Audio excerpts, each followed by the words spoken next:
Hello, me again, back from my gimmicky beer experience. I poured that Sierra Designs one out so I could use this glass for this. That's how much I didn't like it. There's about this much in there too, about 3/4 full. So, I got a new makgeolli today. This was at Lotte Mart. It's Gwacheon sang makgeolli. So, I'm looking at it and I'm thinking, Gwacheon, that's the mountain I can see from my roof. So, let's give it a try. So, it's made in Gwacheon, which is kind of cool. It's Gwacheon, where all the government offices are, and then Seoul. So I thought, hey, what the hell? So, water. Gyeonggi, my province. Gyeonggi mi hipsal. So, like, the specific kind of rice from Gyeonggi-do, and hipsal is basically, like, really fresh rice. It's like, when they harvest it, it's a little more fresh, it's a little less processed, roughly. And so, guk hyomo. Rice noodle, yeast, done. They advertise this as urisal, our rice, mugam mirio, unrefined ingredients, so kind of like more natural, unprocessed ones, which goes with the hipsal I mentioned. And uri makgeolli, yes, thank you. It's not. Is this a worry that Koreans have, that makgeolli's coming into the country from China or Japan under the guise of makgeolli? Yeah. I very much doubt this is a true worry that most Koreans have to worry about. So, let's make this a quick one. Smells nice. Smells creamy. So this comes in at 6%. It's 1 liter. Whew. You can tell by the size of the bottle. This is actually bigger than the Naru bottle. Holy shit. The Naru bottle is $9.35? Yeah, so this is bigger. There's a bit of a caramelly, half-burnt sugar kind of thing in there.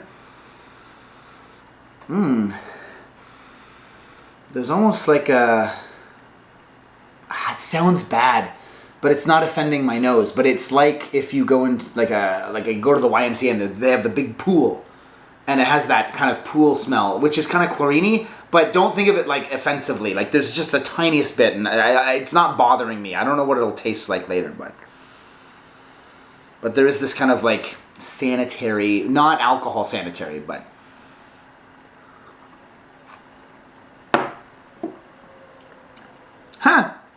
sweeter than I thought it'd be. Not overly sweet, but it's on a sweet from 0 to 10, about a 6 or 6.5, which is not super high, but it's enough.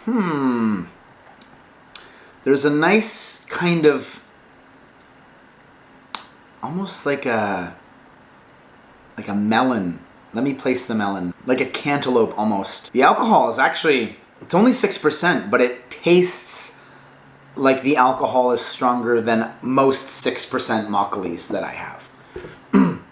So if you want something, it's a weird specificity to it, but if you wanted something that tasted boozier than it actually was, this might be the makgeolli for you. Quite specific, but who knows? Maybe you want that. You want to be like, oh, strong, punchy taste, but I don't want to get fucked up. Again, we're all different mock drinkers, so. This was 7,000 won. It's 1 liter. So, I'm going to say, go ahead and give this a try.